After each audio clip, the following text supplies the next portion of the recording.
জোড়া হাফ সেঞ্চুরিতেও জায়গা নড়বড়ে সরফরাজের। ধোনির পাড়াতেই সিরিজ নিশ্চিত করতে চাইছে ভারত। দুই দলের সেরা একাদশে কারা পাচ্ছেন জায়গা দেখে নিন। আইপিএলের আগে খারাপ খবর ধোনির। চেন্নাইয়ের চোটের কবলে টিমের দুই তারকা। ইংল্যান্ডের বিপক্ষে সিরিজে 2-1 এগিয়ে থেকে 23 ফেব্রুয়ারি থেকে রাঁচিতে চতুর্থ টেস্ট খেলতে নামছে ভারত। রোহিতের টিম মহেন্দ্র সিং ধোনির পাড়াতেই সিরিজের ফয়সালা চাইছে। রাজকোটে এক নতুন নায়কের উত্থান দেখেছে ভারতীয় ক্রিকেট। যশস্বী জয়সওয়াল পরপর 2 টেস্টে ডাবল সেঞ্চুরি করে যেমন চমকে দিচ্ছেন, তেমনই অভিষেক ম্যাচেই 2 ইনিংসেই দুটো হাফ সেঞ্চুরি করে চমকে দিয়েছেন সরফরাজ। ভারতীয় টিমে ঢোকার দাবিদার অনেক দিন ধরেই। রঞ্জি ট্রফিতে ধারাবাহিকভাবে পারফর্ম করেছেন। দীর্ঘ লড়াইয়ের পর রাজকোটে শিকে ছিঁড়ে সরফরাজ খানের সুযোগ পেয়ে হেলায় হারাননি তিনি। টিমের যখনই প্রয়োজন পড়েছে নিজেকে মেলে ধরেছেন, টিমকে প্রয়োজনীয় রান দিয়েছেন। রাজকোটে যাই করে থাকুন না কেন, সরফরাজের লড়াই শেষ হচ্ছে না। ভারতীয় টিমের জায়গা পাকা করতে আরও কঠিন পরীক্ষার মুখে পড়তে হবে মুম্বাইয়ের ক্রিকেটারকে। রাঁচিতে টিমের সঙ্গে আছেন, রাহুলও যোগ দিচ্ছেন টিমে। ফলে সরফরাজ কত নম্বরে ব্যাট করবেন তা দেখার বিষয়। রাজকোটে প্রথম ইনিংসে রোহিত যশস্বী ওপেন করেছেন। 3 থেকে 5-এ ব্যাট করেছেন শুভমান গিল, রজত পাতিদার ও রবীন্দ্র জাদেজা। 6-এ ব্যাট করেছিলেন সরফরাজ। দ্বিতীয় ইনিংসে আবার 5-এ ব্যাট করেছিলেন সরফরাজ। রাহুল যদি টিমে ফেরেন তাহলে সরফরাজের ব্যাটিং অর্ডার বদলাবে। রজত পাতিদার নিজেকে প্রমাণ করতে পারেননি। ভারত অধিনায়ক রোহিত শর্মাই বিষয়টি নিশ্চিত করেছেন। রবিবার ম্যাচ পরবর্তী সাংবাদিক সম্মেলনে রোহিত বলেছেন, ওকে ভালো বলে মনে হচ্ছে। রাহুল ফিরলে রজত পাতিদার, যিনি 2টি টেস্ট ম্যাচ খেলেও বড় ছাপ রাখতে ব্যর্থ হয়েছেন, তাকে বাদ দেয়া হবে। ফলে তিনি বাদ পড়ছেন, ধরেই নেওয়া যায়। তাহলে সরফরাজ খেলবেন 4 নম্বরে। রাঁচিতেও স্পিন সহায়ক উইকেট থাকবে ইংল্যান্ডের জন্য। সরফরাজ আবার নিজেকে মেলে ধরবেন তা বলাই যায়। বড় ইনিংস খেললেও কি ভারতীয় টিমে জায়গা পাকা করতে পারবেন সরফরাজ? প্রশ্ন থেকে যাচ্ছে। কিন্তু বর্তমানে যা ব্যাটিং অর্ডার তা যদি মানা হয় তাতে একাদশে থাকবেন তিনি। কিন্তু বিরাট কোহলি ফিরলে নিজের জায়গা 4 নম্বরেই খেলবেন। সেক্ষেত্রে সরফরাজ কোথায় নামবেন? 6-এ ব্যাট করবেন? বিদেশে টেস্ট হলে 3 পেসার 1 স্পিনার, আর দেশে হলে 3 স্পিনার 1 বা 2 পেসারেই মূলত খেলে ভারত। 6-এ জাদেজা, 7-এ স্পেশালিস্ট কিপার ব্যাট করবেন। সেক্ষেত্রে রাহুলকে কিপিং করতে হবে টেস্টে, তবেই একাদশে জায়গা তৈরি হবে সরফরাজের।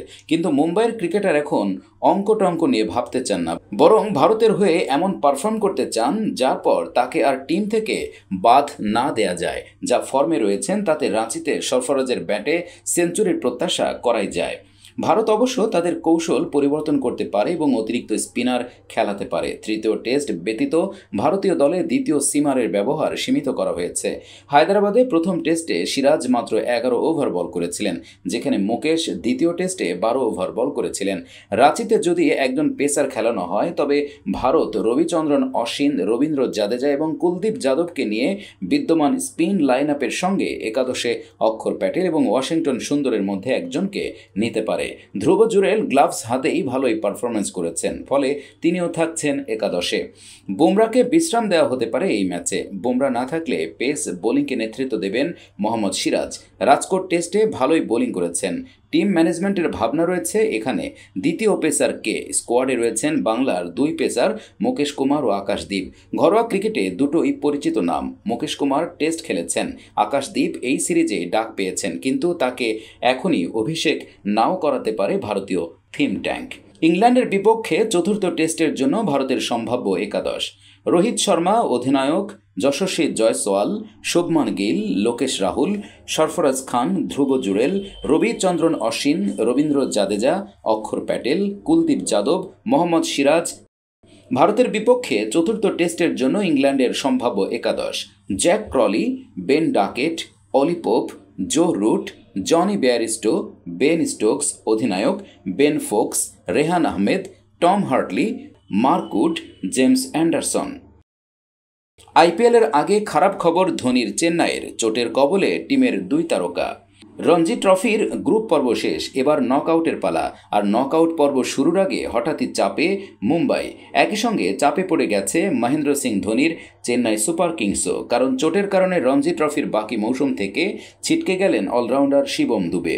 অন্যদিকে বাংলাদেশের মুস্তাফিজুর রহমান বিপিএলের ম্যাচের আগে অনুশীলনে মাথায় চোট পেয়েছেন। টাইমস অফ ইন্ডিয়ার খবর অনুযায়ী আইপিএলে ধোনির সিএসকেতে খেলা শিবম দুবের সাইড স্ট্রেন চোট রয়েছে। অসমের বিরুদ্ধে রঞ্জিতে মুম্বাইয়ের শেষ ম্যাচে ব্যাট করার সময় চোট পেয়েছিলেন শিবম। চলতি রঞ্জি মৌসুমে ভালো ছন্দে ছিলেন শিবম দুবে। ৩০ বছর বয়সী অলরাউন্ডার ৪টি ম্যাচে ৪০৭ রান করেছেন, গড় ৬৭.৮৩, রয়েছে ২টি শতরান ও ২টি অর্ধশতরান। হঠাৎ চোটে তার ছিটকে যাওয়া মুম্বাইয়ের কাছে বড় ধাক্কার। শিবম দুবের পাঁজরে চোট লেগেছে বলা যেতে পারে, এতে ৪ থেকে ৬ সপ্তাহ সময় লাগতে পারে পুরো ফিট হতে।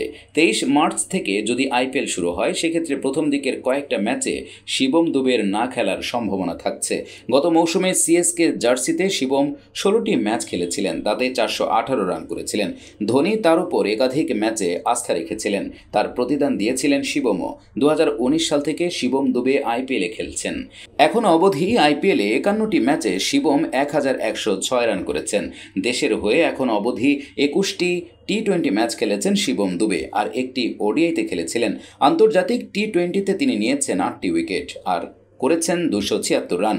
একটি ওডিআইতে তিনি করেছিলেন ৯ রান, উইকেট পাননি। এবছর রয়েছে টি-20 বিশ্বকাপ, তাতে জায়গা করে নিতে মরিয়া শিবম। আইপিএলে ভালো পারফর্ম করলে নির্বাচকরা তাকে নিশ্চিতভাবে টিমে নিতেও পারেন। মোস্তাফিজের সুস্থতা চেয়ে চেন্নাই সুপার কিংসের বার্তা। মাথায় গুরুতর আঘাত, বল লেগে মোস্তাফিজুর রহমানের অবস্থা এমনই হয়েছিল, দ্রুত তাকে নিয়ে যাওয়া হয় হাসপাতালে। তবে স্বস্তির খবর, মাথার অভ্যন্তরে রক্তক্ষরণ হয়নি। টাইগার পেসার আছেন নিবিড় পর্যবেক্ষণে। কাটার মাস্টারের এই দুর্ঘটনার খবর জেনে তার জন্য বিশেষ বার্তা দিল চেন্নাই সুপার কিংস। এবারের আইপিএলে চেন্নাই খেলার কথা মোস্তাফিজের। মঙ্গলবার মোস্তাফিজের একটি ছবি ফেসবুকে পোস্ট করে তার সুস্থতা কামনা করেছে চেন্নাই। লিখেছে, তাড়াতাড়ি সুস্থতা আসুক, ফিজ দ্রুত সুস্থ হয়ে ওঠো। রোববার সকালে জহুর আহমেদ চৌধুরী স্টেডিয়ামে অনুশীলনের সময় নিজে একটি বল করে আরেকটি ডেলিভারির জন্য ফিরে যাচ্ছিলেন মোস্তাফিজ। এ সময় তাকে প্রধান কোচ সালাউদ্দিন ডাক দিলে মাথা ঘুরিয়ে সেদিকে যাচ্ছিলেন তিনি। এমন সময় ব্যাটার লিটন দাসের খেলা একটি শট পেছন থেকে মোস্তাফিজের মাথায় আঘাত করে। আঘাত পেয়ে সঙ্গে সঙ্গে বসে পড়েন মোস্তাফিজ। সতীর্থরা ছুটে আসেন ডাক্তাররাও। প্রাথমিক চিকিৎসা দেওয়া হয় মাঠেই। সঙ্গে সঙ্গে অ্যাম্বুলেন্স এনে তাতে করে নিয়ে যাওয়া হয় হাসপাতালে। যদিও সিটি স্ক্যানের পর জানা গেছে মোস্তাফিজের রিপোর্ট ভালো, অভ্যন্তরীণ রক্তক্ষরণ হয়নি। যেটুকু ফেটেছে সেটা বাইরে, শুধু চামড়া ফেটেছে। সেখানে সেলাই দেওয়া হয়েছে এবং ডাক্তাররা নিবিড় পর্যবেক্ষণে রাখছেন। লোকসভা ভোটের আগে আংশিক আইপিএল সূচি ঘোষণা করবে বিসিসিআই। লোকসভা ভোটের দিনক্ষণ এখনও ঘোষণা করেনি নির্বাচন কমিশন, তবে ভোটের বাদ্যি বাজার আগেই আইপিএলের দিনক্ষণ চূড়ান্ত করে ফেলল বিসিসিআই। বোর্ডের পক্ষ থেকে সরকারিভাবে ঘোষণা না হলেও আইপিএল গভর্নিং কাউন্সিলের চেয়ারম্যান অরুণ ধুমলের কথাতেই স্পষ্ট হয়ে গেল কবে থেকে শুরু হবে ২০২৪ সালের আইপিএল। জল্পনা মতোই আগামী ২২ মার্চ থেকে শুরু হতে চলেছে এবারের আইপিএল। তবে এবার পূর্ণাঙ্গ সূচি প্রথমেই প্রকাশিত হবে না, প্রথম ১৫ দিনের সূচি প্রকাশিত হবে। তারপর পরিস্থিতি অনুসারে সূচি প্রকাশ করার চিন্তাভাবনা করছে বোর্ড।